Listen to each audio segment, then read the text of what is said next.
বিগত 7 দিনে বিজেপির সহকারী সংস্থা জাতীয় নির্বাচন কমিশনের দ্বারা ঘোষণা করা এসআইআর, সেই এসআইআর ঘোষণা করার পরে গত 7 দিনে আমরা যে সমস্ত সহনাগরিকদের হারিয়েছি, তাদের পরিবারের, সেই শহীদ পরিবারের সদস্যরাও সভামঞ্চে রয়েছেন। আমি তাদেরকেও আমার কৃতজ্ঞতা এবং শ্রদ্ধা জানাই। যত দূর আমাদের চোখ যাচ্ছে, খালি কালো মাথা আর মাথা। দুদিনের ব্যবধানে আজকে এই সভা, মহামিছিল। গত পরশুদিন কালকে আমরা মিছিলের কথা ঘোষণা করেছি যে মমতা বন্দ্যোপাধ্যায়ের নেতৃত্বে কলকাতার রাজপথে এসআইআর এবং কেন্দ্রীয় সরকারের বৈমাতৃসুলভ আচরণ এবং বাংলার প্রতি ধারাবাহিক অবিচার, বঞ্চনা, লাঞ্ছনার বিরুদ্ধে এবং প্রতিবাদে আমরা আজকে মহামিছিল করব। রাস্তায় আস্তে আস্তে দুধারে যেভাবে মানুষ কলকাতা সহ অফিস পাড়ায় যারা উপস্থিত ছিলেন, আপামর জনসাধারণ যেভাবে তাদের ভালোবাসা, কৃতজ্ঞতা, আশীর্বাদের ঋণে আমাদের আবদ্ধ করেছেন, আমরা সবার কাছে চিরঋণী। দুদিনের ব্যবধানে তৃণমূল যদি এই মিছিল করতে পারে, তাহলে আগামী 2 মাসের মধ্যে দিল্লিতে কি করতে পারে সেটা বিজেপির বন্ধুদের আমরা একবার ভেবে দেখতে বলবো। আমাদের ধমকে চমকে বড় বড় ভাষণ দিয়ে কোনো লাভ নেই। এই মমতা বন্দ্যোপাধ্যায় 21শে জুলাই যে আন্দোলন কলকাতার বুকে হয়েছিল, তখন তৃণমূল তৈরি হয়নি। কংগ্রেসের ব্যানারে সে আন্দোলন হয়েছিল। সচিত্র পরিচয়পত্রের যে দাবি, যে মানুষের ভোটাধিকার এবং মানুষের মৌলিক অধিকার থেকে মানুষকে যারা বঞ্চিত করেছে, তাদের বিরুদ্ধে আমরা গর্জে উঠব। 13 জন তরতাজা যুবক সেই দিন 21শে জুলাই প্রাণ দিয়েছিল। তারপর থেকে যখনই ভারতবর্ষে ভোটাধিকার কেউ প্রয়োগ করেছে, তৎকালীন যুব কংগ্রেসের সভানেত্রী মমতা বন্দ্যোপাধ্যায়ের আন্দোলনের কথা তারা মনে করেছেন এবং সে আন্দোলন আজও স্বর্ণাক্ষরে লেখা রয়েছে। আগামী দিনে যদি মানুষের অধিকারে আমাদের প্রাণ দিতে রাস্তায় নামতে হয়, বিজেপির বিরুদ্ধে বঙ্গবাসী ইতস্তত বোধ করবে না। আমরা তৈরি আছি। আমাদের যদি মাথা নিচু করতে হয়, আমরা 10 কোটি বঙ্গবাসীর কাছে করব, কিন্তু দিল্লির কাছে বশ্যতা স্বীকার করব না, আত্মসমর্পণ করব না, তাদের কাছে মেরুদণ্ড বিক্রি করব না।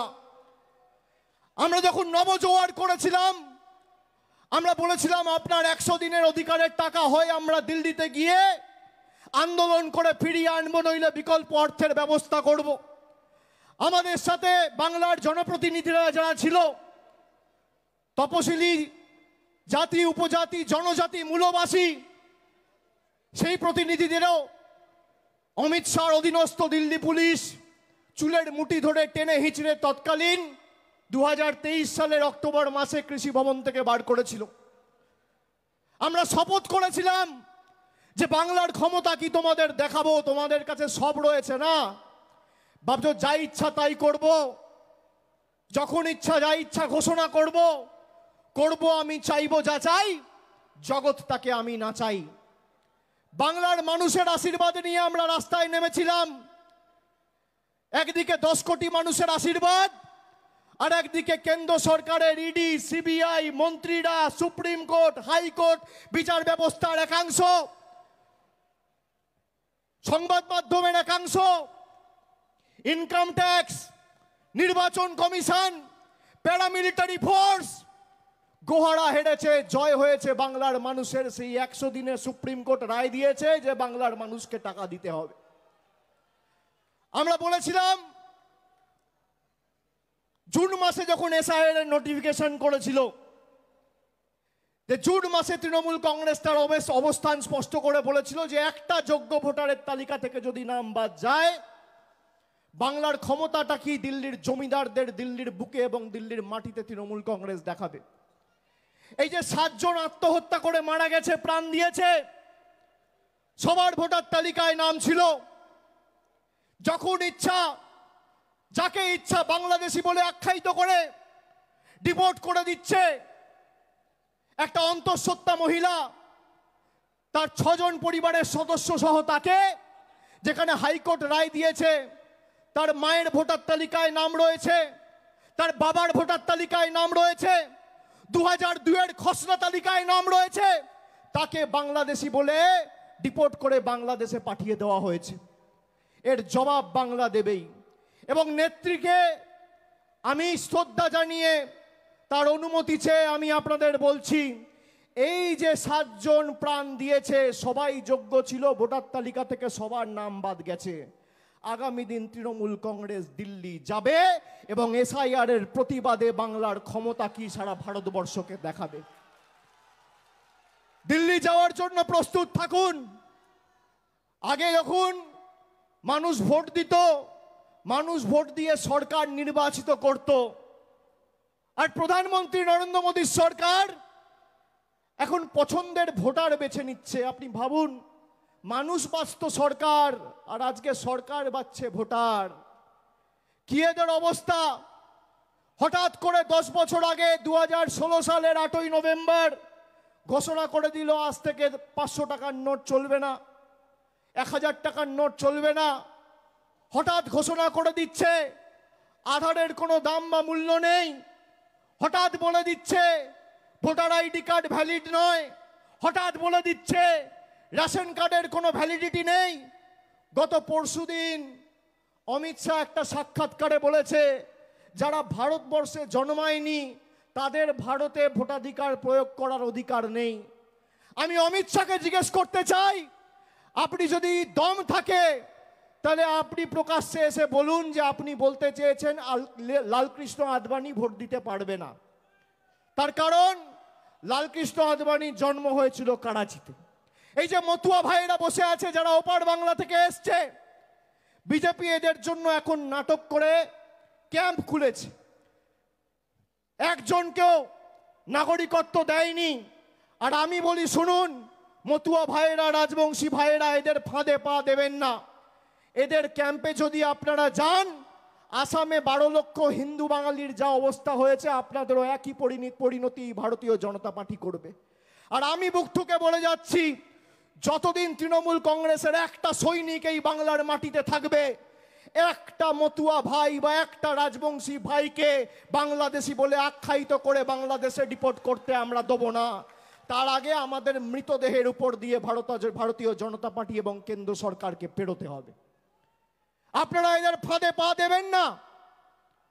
যেই এদের ক্যাম্পে যাবেন, আমি তো শুনছি এখন মতুয়া মহাসংঘের কার্ড দিয়ে 800 টাকা করে তোলা হচ্ছে। এই হচ্ছে বিজেপি।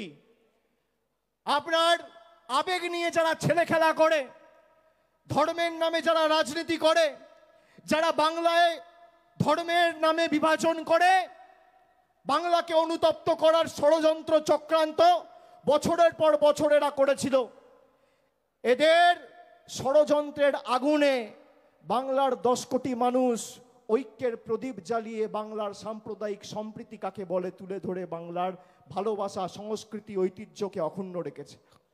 আমি বাংলার 10 কোটি মানুষকে কৃতজ্ঞতা জানাই, প্রণাম জানাই। হট করে এসআইআর ঘোষণা করে দিতে হবে, তার কারণ বিজেপি বাংলায় 2021-এও হেরেছে, 16-তেও হেরেছে, 19-এও হেরেছে, 24-এও হেরেছে। আমি আপনাদের কথা দিচ্ছি, আপনারা হাত তুলে বলুন সবাই দিল্লি যাওয়ার জন্য প্রস্তুত। সবাই হাত তুলে বলুন আমার মতুয়া ভাইয়েরা দিল্লি যাবেন? যাবেন? সবাই দিল্লি যাওয়ার জন্য প্রস্তুত? হাত তুলুন। বাংলার ক্ষমতা কি আমরা দেখাবো? বাংলার ক্ষমতা কি আমরা দেখাবো? দিল্লি যাওয়ার জন্য প্রস্তুত? বিজেপিকে জবাব দেওয়ার জন্য প্রস্তুত? জনগর্জন কাকে বলে ভারতীয় জনতা পার্টিকে শিক্ষা দেওয়ার জন্য প্রস্তুত? আমাদের কাছে যারা কাগজ চাইছে তাদের বাবা ঠাকুরদার কাগজ নিয়ে এসে আগে বাংলার মানুষকে দেখাও, তারপর কাগজ চাওয়ার কথা বলো। এই মাটি ততটাই আমার যতটা তোমার। এ মাটি ততটাই একটা সংখ্যালঘু সম্প্রদায়ের মুসলমান ভাইয়ের যতটা একটা হিন্দু ভাইয়ের, যতটা একটা খ্রিস্টান ভাইয়ের, যতটা একটা শিখ ভাইয়ের, এই মাটি যতটা একটা মতুয়া ভাইয়ের, ততটাই একটা রাজবংশী মার। এই মাটি যতটা আমার, এই মাটি ততটা তোমার। বৈচিত্র্যের মধ্যে একতাই আমাদের মূল মন্ত্র। নানা ভাষা, নানা মত, নানা পরিধান, বিবিধের মাঝে দেখো মিলন মহান। আর আজকে এই ঠাকুর বাড়ির পবিত্র মাটিতে আমি দাঁড়িয়ে কথা দিয়ে যাচ্ছি, যারা বাংলাকে অপমান করেছে, যারা বাংলাকে ভাতে মারার ষড়যন্ত্র পরিকল্পনা করে 100 দিনের টাকা, জল জীবন মিশনের টাকা, আবাসের টাকা, গ্রাম সড়ক যোজনার টাকা, সর্বশিক্ষা মিশনের টাকা আটকে রেখে নিজেরা যা ইচ্ছে তাই রিমোট কন্ট্রোলের মতো ভেবেছে যে যখন বোতাম টিপবো টাকা চালু, যখন বোতাম টিপবো টাকা বন্ধ, যখন বোতাম টিপবো 500 টাকার নোট বাতিল, যখন বোতাম টিপবো আধার কার্ড বাতিল। যারা মানুষকে রিমোট কন্ট্রোলের মতো পরিচালনা করেছে গত 5 বছর, আগামী 26-এর লড়াই শুধু মমতা বন্দ্যোপাধ্যায়কে চতুর্থবার মুখ্যমন্ত্রী করার লড়াই নয়, আগামীর লড়াই বিজেপিকে শূন্য করার লড়াই, বিজেপিকে শূন্য করার লড়াই, বিজেপিকে শূন্য করার লড়াই। যে কটা আবর্জনা এদিক ওদিক ছিটিয়ে পড়ে আছে, আজকে ভাবুন বাংলার মানুষের ভোট নিয়ে বাংলা থেকে 12 জন এমপি হয়ে বাংলার টাকা বন্ধ, বাংলা থেকে 77 জন এমপি জিতেছিল, এদেরকে শূন্যে নামাতে হবে। এদেরকে শূন্যে নামালে আজকে যদি 12 জন এমপি না জিতে তৃণমূল হয়েছে 29, যদি তৃণমূল 40 হতো তাহলে আজকে কি হতো? বিজেপি টাটা বাই বাই, থাকতো না। 10টা সিটের জন্য খালি সরকারটা রয়ে গেছে, তাও তো বিহারে ইলেকশন আছে 5-7 দিনের মধ্যে, দুটো ক্র্যাচ নিয়ে হাঁটছে। আর বড় বড় ভাষণ, এসআইআর হবে, এনআরসি হবে। এই ঠাকুর বাড়ির মাটিতে দাঁড়িয়ে মমতা বন্দ্যোপাধ্যায় এনআরসির বিরুদ্ধে 2019 সালের 16ই ডিসেম্বর মিছিল করে এই জোড়াসাঁকোতে সভা করে বলেছিল যে আমরা এনআরসি হতে দেবো না। পেরেছে অমিত শাহ, পেরেছে বিজেপি। আর আমি আবার বলছি, তোমরা চক্রান্ত করে জোর জবরদস্তি এসআইআর চাপাতে চাইছো। তৃণমূল মানুষের ক্ষমতা নিয়ে প্রতিবাদ প্রতিরোধ কাকে বলে আগামী 2 মাসের মধ্যে দিল্লিতে দেখাবে, তৈরি থাকুন। আমি আমার বক্তব্য দীর্ঘায়িত করব না, আপনারা অনেকক্ষণ ধরে এসছেন। আমরা সবাই আমাদের নেতৃত্ব থেকে তার বক্তব্য শুনবো, তার কথা শোনার জন্য আমরা এসছি। এবং আগামী দিন যতদিন এই প্রক্রিয়া চলছে, ভোটার লিস্টের কাজ, আমি সকলকে অনুরোধ করব, কেউ ভয় পাবেন না। তৃণমূল কংগ্রেসের কর্মী সমর্থকরা রাস্তায় আছে। প্রত্যেকটা অঞ্চলে তৃণমূল কংগ্রেসের একটা করে হেল্প ডেস্ক ক্যাম্প খোলা হয়েছে।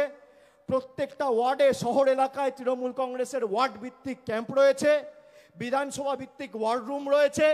প্রায় 7,000-এর বেশি ক্যাম্প আমরা সারা বাংলা জুড়ে কুচবিহার থেকে কাকদ্বীপ করেছি। বাংলার মানুষের পাশে যতদিন তৃণমূল কংগ্রেস আছে, বাংলার মানুষকে কেউ দমিয়ে রাখতে পারবে না। চলবে না অন্যায়, টিকবে না ফন্দি, জনগণের আদালতে হতে হবে বন্দী। যে আমরা লড়াইয়ের ডাক দিয়েছিলাম 2023 সালে 100 দিনের লড়াই, আমাদেরকে অনেক চেষ্টা করেছিল আটকানোর, আটকাতে পারেনি। তারপরে রাজভবনে এসে আমরা ধর্ণা করেছিলাম, আইনত লড়াই হয়েছে, 2,58,00,000 জব কার্ড হোল্ডারের জয় হয়েছে। আগামী দিন 10 কোটি বঙ্গবাসীর জয় হবে। তাই চতুর্থবার শুধুমাত্র মমতা বন্দ্যোপাধ্যায়কে বাংলার মুখ্যমন্ত্রী করলেই আমাদের হবে না। যারা বাংলার মানুষকে পদে পদে লাঞ্ছিত, বঞ্চিত, নিপীড়িত, শোষিত, অত্যাচারিত, অবহেলিত, বাংলাদেশি বলে আখ্যায়িত করে দাগিয়ে দিয়েছে, সেই বাংলা বিরোধীদের সবকটাকে ছেটিয়ে বঙ্গোপসাগরে ভাসান দিয়ে আবর্জনাগুলোকে তাড়িয়ে বাংলাকে বাংলা বিরোধী বিজেপি থেকে মুক্তি দিতে হবে। সকলকে আরেকবার ধন্যবাদ, কৃতজ্ঞতা, প্রণাম জানিয়ে সকলকে আরেকবার আমার শ্রদ্ধা নিবেদন করে আমি আমার বক্তব্য শেষ করছি। জয় হিন্দ, বন্দে মাতরম, জয় বাংলা। জোরে বলুন জয় বাংলা। পিছনে যারা আছে হাত তুলে জয় বাংলা, জয় বাংলা, জয় বাংলা। ভয় পাবেন না। অনেকে ভাবছে জয় বাংলা বললে নাকি বাংলাদেশি বলে বিজেপি আখ্যায়িত করবে। বাংলার মাটির এমন শক্তি, ভারতবর্ষের রাষ্ট্রপতি বাংলার মাটিতে দাঁড়িয়ে জয় বাংলা বলে গেছে। কারোর ক্ষমতা নেই। বলবেন, গর্ব করে বলবেন, বুক ঠুকে বলবেন, আওয়াজ উঁচু করে বলবেন, জয় বাংলা, জয় বাংলা।